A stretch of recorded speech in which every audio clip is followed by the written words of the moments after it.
Hi, hello, good evening, friends. Welcome back to my channel, Uchariya's Vlogs, to another new exciting travel vlog. আর দেখতে দেখতে দুবাইয়ের এতগুলো series cross করে এখন আমরা প্রায় দুবাইয়ের এন্ড ব্লগে চলে এসেছি। আজকে দুবাইয়ে আমাদের লাস্ট নাইট, যেটা 31st নাইট, এবং কাল সকালবেলা আমাদের ফ্লাইট বাড়ি ফিরে যাওয়ার। আর আমাদের অনেক বছরের স্বপ্ন যে 31st নাইটে আমরা দুবাইয়ের বুর্জ খলিফার নিচে দাঁড়িয়ে নিউ ইয়ারের কাউন্টডাউন করব এবং ওখানকার ফায়ারওয়ার্কস যেটা এত বছর ধরে টিভিতে দেখে এসেছি সেটা নিজের চোখে দেখব। এটা আমাদের ওয়ান অফ দ্য বাকেট লিস্টের মধ্যে পড়ে। তো তার জন্য আমরা দেখো চলে এসেছি মেট্রো করে দুবাই মল মেট্রো স্টেশনে নামলাম। দুবাই মলের যে মেট্রো স্টেশন সেখান থেকে দুবাই মলের এন্ট্রি কিন্তু অনেক লম্বা ডিস্টেন্স, এবং যেহেতু আজকে 31st নাইট সবাই যাচ্ছে বুর্জ খলিফার দিকে ফায়ারওয়ার্কস দেখার জন্য, এবং এর আগে স্টপেজ ছিল দুবাই ফ্রেম, যেখানেও প্রচুর মানুষ নেমেছে, কারণ দুবাই ফ্রেমেও কিন্তু খুব সুন্দর ফায়ারওয়ার্কস হয়। কিন্তু যেহেতু আমাদের স্বপ্ন ছিল এখান থেকেই দেখা, তাই আমরা দুবাই মলে দিয়ে চলে আসছি বুর্জ খলিফার দিকে। দেখতে পাচ্ছ কত লম্বা লাইন, সবাই যেন দৌড়চ্ছে, কেউ যেন দাঁড়িয়ে নেই বা হাঁটছে না। তো দেখতে পাচ্ছ অনেক সিকিউরিটিও আছে এবং মানে কোটি কোটি মানুষের ভিড়। এখন তো কিছু দেখতেই পাচ্ছ না তোমরা, এরপর আস্তে আস্তে দেখবে যে কত মানুষের ভিড় এখানে। আমরা দুজন ভীষণ এক্সাইটেড অ্যাজ ওয়েল অ্যাজ ভীষণ খুশি, কারণ আমাদের এত বছরের একটা স্বপ্ন পূরণ হতে চলেছে। তো আজকে আমাদের দুবাইয়ে লাস্ট নাইট, আর লাস্ট টাইম দুবাইয়ে আমরা ঘুরে দেখবো যতটুকু পারবো, এবং কালকে সকালে তো বাড়ি ফিরে যাওয়ার পালা, আবার সেই রেগুলার ডে অফিস অ্যান্ড সব। কিন্তু এ কদিন খুব এনজয় করলাম, দুজন অনেক ঘুরেছি, এবং তোমরা তো সবটাই দেখেছো, সব কিছুই আমি ব্লগে শেয়ার করেছি। এটা বোধহয় আমার দুবাই সিরিজের 13 কি 14th ব্লগ। তো হ্যাঁ, 14th ব্লগ এটা। আরও একটা লাস্ট ব্লগ আসবে, যেটা হলো আমাদের ফেরা, মানে যেহেতু আমরা journey starting from Kolkata to দুবাইটা তোমাদের দেখিয়েছিলাম, তাই দুবাই টু কলকাতাটাও একবার দেখিয়ে আমাদের এই পুরো ট্রিপ এন্ড করব। এবং এটা আমাদের কাছে খুব স্পেশাল, কারণ এটা আমাদের হানিমুন ট্রিপ অ্যান্ড ফার্স্ট আমাদের ইন্টারন্যাশনাল ট্রিপ।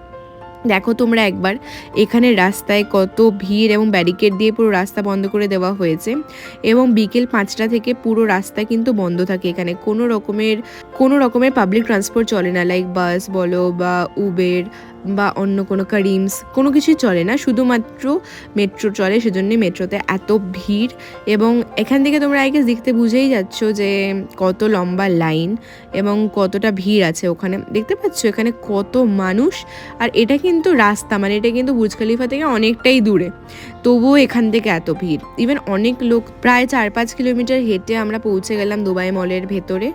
আর দুবাই মলের ভেতরে পৌঁছে দেখলাম, আমরা হাঁটা শুরু করেছিলাম 10টার সময়, পৌঁছেছি প্রায় 11:15 বা 11:10 বাজে তখন। আর এখান থেকে আরও অনেকটা হাঁটতে হবে, আমরা তখন এটা বুঝতে পারিনি যে আরও মেইন হাঁটা বাকি রয়েছে এখনও, ভেবেছি প্রায় চলেই এসেছি, কিন্তু যতটা পথ নিয়ে এসেছি তার থেকেও বেশি এখানে হাঁটতে হবে। সেদিন প্রায় মনে হয় 12 থেকে 14 কিলোমিটার আমাদের হাঁটা হয়ে গেছে, শুধু মানে এই বুর্জ খলিফায় আসা এবং এখান থেকে বাড়ি ফেরা। আর বাড়ি ফেরার সময় অনেক প্রবলেম হয়েছে, তোমাদেরকে তো দেখাবোই, বিকজ এত ভিড় ছিল, সব মেট্রো স্টেশন বন্ধ করে দিচ্ছিল। যাই হোক, সেগুলো পরে বলবো, আগে তোমাদেরকে তো দেখিয়ে দিই দুবাই মলের ভেতরে এখন আছি। এখান থেকে আমরা গ্রাউন্ড ফ্লোরে যাব।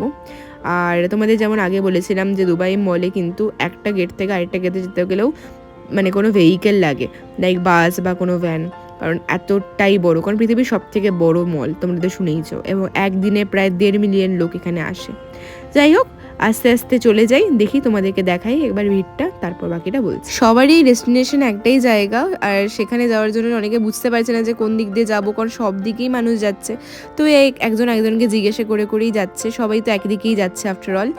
এবং আরেকটা কথা বলে রাখি, এখানে কিন্তু এন্ট্রি ফ্রি ছিল, মানে বিকেলবেলা 7টা পর্যন্ত। তো 7টার মধ্যে যদি আমরা চলে আসতে পারতাম, তো তাহলে পরে কিন্তু আমরা একদম নিচে একদম প্রপার জায়গায় পৌঁছে যেতে পারতাম, কারণ আফটার 7 o'clock কি 6:37 এরম টাইমের পর থেকে পুরো জায়গাটাকে সিল করে লক করে দেওয়া হয়, কারণ এতটাই ভিড় বেড়ে যায়, চারিদিকে ব্যারিকেড দিয়ে দেওয়া হয় এবং সব কিছু পাবলিক ট্রান্সপোর্ট বন্ধ হয়ে যায়।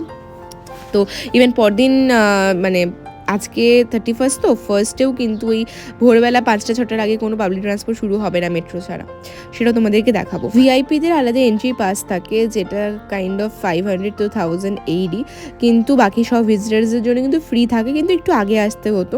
যেহেতু আমরা গোল্ড শক মার্কেট গিয়েছিলাম, তোমাদেরকে তো সেই ভিডিওটা দেখিয়েছি গোল্ড বাজারে, তো সেখানে যাওয়ার জন্য ওখান থেকে ফিরতেই আমাদের 6:30-7টা হয়ে গিয়েছিল, এবং তারপর ওখান থেকে রেডি হয়ে বেরোতে 9টা, এবং তারপর এখন এতক্ষণে এখানে এসেছি আমরা। এত ভিড় দেখো, কত ভিড়। আর এবং এটা কিন্তু পার্কিং এরিয়াটা পুরো ক্রস করে আমাদেরকে বুর্জ খলিফার গ্রাউন্ড ফ্লোরে যেতে হবে। আর এই পার্কিং এরিয়াটাই বিশাল বড়, প্রায় নাই করে 5 থেকে 6 কিলোমিটার। মানে অনেকে বসে পড়ছে, অনেকে কেন, মোস্ট অফ দ্য পার্সনই তাই করছে। যাই হোক, দেখো প্রায় 5-6 কিলোমিটার হাঁটা এন্ডের পথে, আর হাঁটতে পারছিলাম না, অনেকে তো জুতো হাতে নিয়ে হাঁটছিল। যাই হোক, তো প্রায় পৌঁছে গেলাম এন্ডের দিকে। দেখতেই পাচ্ছ আস্তে আস্তে উপর দিকে। আবার দেখো তোমাদেরকে ভিউটা দেখাই, বুর্জ খলিফা এখান থেকে দেখা যাচ্ছে, বাট এখান থেকে তো ভিডিও করলে কিছু ভিউ আসবে না, কারণ এখানে পুরো নেট মতো করা আছে। এখানে দেখো কত মানুষ বসে আছে, এখান থেকেই দেখবে, কারণ ওখানে যা বাইরে ভিড় কিছু বলার নেই, কারণ পুরো চারিদিকে ব্যারিকেড। দেখি বাইরে গিয়ে সিচুয়েশনটা কীরকম, তারপর তোমাদেরকে দেখাই, চলো। অনেক ভিড় ঠেলে সবাই ব্যারিকেড ভেঙে অ্যাট লাস্ট এইখানে অবধি পৌঁছাতে পেরেছি। এরপরও আরও টুইস্ট আছে, তবে দেখো বুর্জ খলিফায় লাইট জ্বলে গেছে, মানে কাউন্টডাউন শুরু হয়ে গেছে, দেখতেই পাচ্ছ।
ওয়াও, জাস্ট কোনো ভাষায় বলতে পারবো না কীরকম লাগছিল আমাদের এত বছরের স্বপ্ন পূরণ, আর তারপর নিজের চোখে দেখার অনুভূতি এবং অভিজ্ঞতা একদমই অন্যরকম। তোমরা একবার দেখতেই পাচ্ছ কত ভিড়। এটা বোধহয় ভিড়ের 0.1%ও তোমাদের দেখাতে পারছি না।